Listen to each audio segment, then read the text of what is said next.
Here's 10 reasons why Sally Morgan is a bad psychic. What is going on? 10. Princess Diana's psychic. Sally Morgan did several readings for Princess Diana, and several others for her sister, and so has become known as Princess Diana's psychic. She's used that relationship, which was very limited, to bolster her career. She's even claimed that she predicted a number of the conditions in her life, including the way in which she died. So out of a series of long readings, with lots of information given across, Sally suggests that there's going to be a car crash, and that the Queen was going to die. She thought it was going to be the Queen, apparently. So allegedly, these readings, she mentioned on one occasion she saw a body being pulled from a black car, and she thought it might be the Queen, not Princess Diana. And of course, remembering that detail, or alleged detail, makes it seem to be mildly convincing.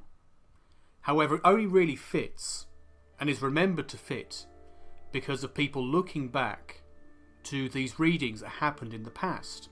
And was there good information given in what could have been hours of information? Considering Princess Diana had several readings, if they were only half-an-hour readings, and the best information was a few vagaries about a crash and a death, which have then been put together since actual events happened, is that really evidential? What the fuck is going on? 9. Censorship. Many of the critics of Sally Morgan have been threatened with lawsuits, and even people uploading videos where they point out a few basic facts end up with their video being taken down by an organisation called Web Sheriff. In effect, Sally Morgan was censoring the web from critique. Some blogs were shut down, some websites affected, and YouTube videos, simply pointing out where she did indeed use an earpiece, were basically taken down.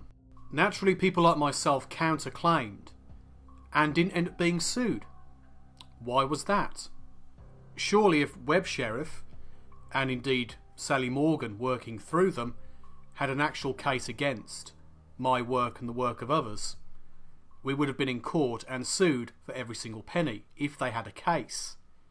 The fact they had no case, and the footage used was covered by fair use, shows that they were simply using censorship as a tool. What the fuck? 8. Psychic investigator. In the past, Sally Morgan has claimed to work with police on investigations. She even claimed it on her website up until 5 years ago, when she removed it and never mentioned it again. This kind of tactic is quite common, where a person boasts their abilities or alleged abilities and activities, make out they're more than they actually are, and when they get caught out they simply remove the information from their website and hope that no one notices that they're covering their backside. Oh my god. 7. Talking to the living. In 2014, at a theatre in Middlesbrough, Sally Morgan was doing one of her favourite acts, doing readings on photos. The idea is that you take a photo along of a deceased relative, and she attempts to create a connection to that relative. However, on this occasion, a woman handed in a photo of herself, perhaps not understanding the premise that you're meant to hand in a photo of a deceased relative. So Sally Morgan did a reading as if she was communicating with a person in the afterlife. Then the woman told her it was actually a picture of herself, not of a deceased relative. Due to this mistake, the event was largely disrupted by laughter and confusion. One pathetic loser. 6. Unhappy fans. There are numerous people who've gone to go and see Sally Morgan and not been impressed. They've not seen a quality of work that truly exhibits a psychic or spiritual ability of any kind. According to some people, she's simply not very good, doesn't offer good readings, or seems to offer a lot of random information. The kind of fans who've said this have ranged from people who like TV shows about psychics, to more matured spiritualists. Uh-oh, retard alert! 5. Photos. I mentioned photo readings, and Sally Morgan seems to have a speciality for photo readings. Very often with her shows, she'll invite some of the audience to give photos, put them into this bowl. She'll select at random a couple of photos and do readings.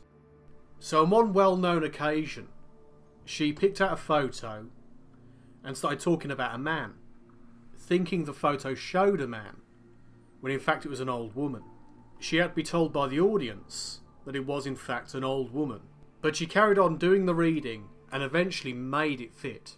So she changed a few things, including changing the name Bernard, which she got when she thought the photo was of a man, to Barn, because apparently the women she was reading for had stables.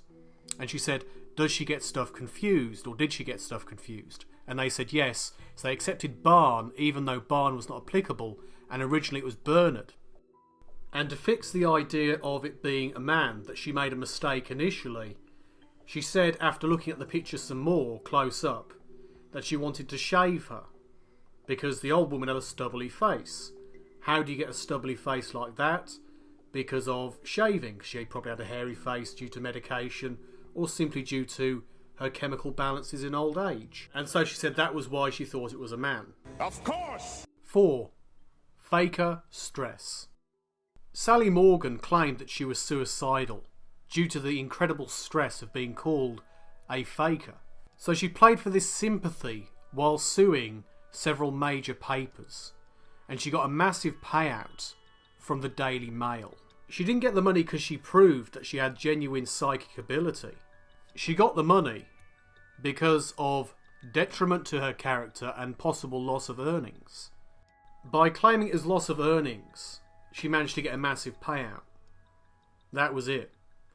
It had nothing to do with the allegations actually within the article itself, as much as the potential effect upon her career. What matters is our plan. 3. On the spot. When Sally Morgan's been put on the spot, when she's been asked to provide evidence, right here, right now, she can't seem to provide anything of any real great value. A good example of this is on a radio show where Richard Bacon is basically interviewing Sally Morgan.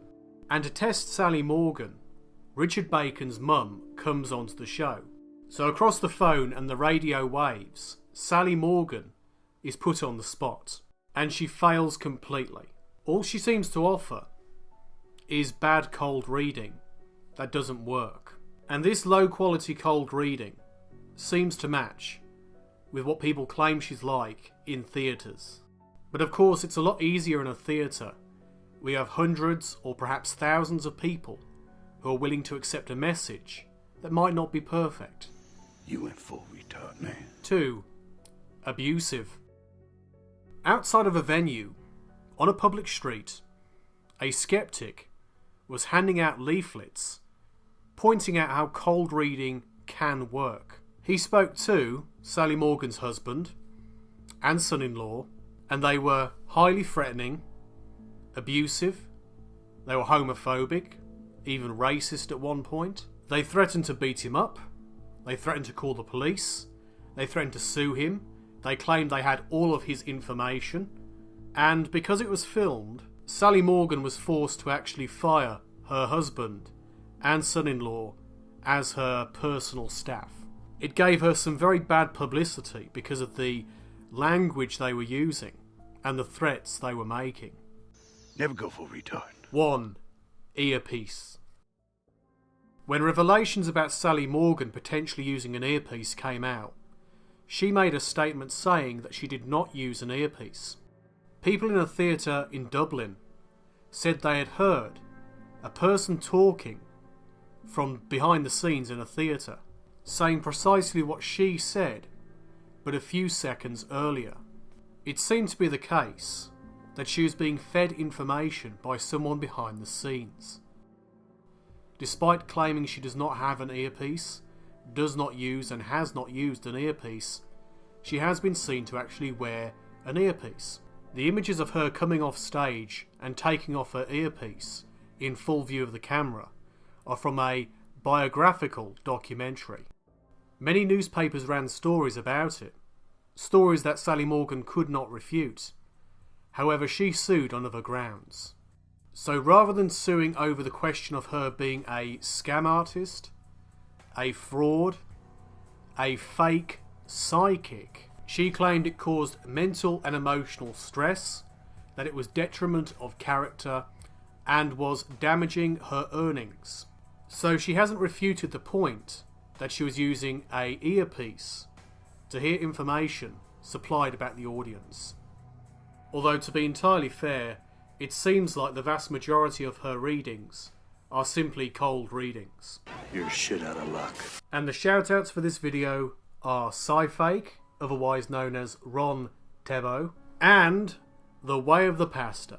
It doesn't matter who we are. What matters is our plan.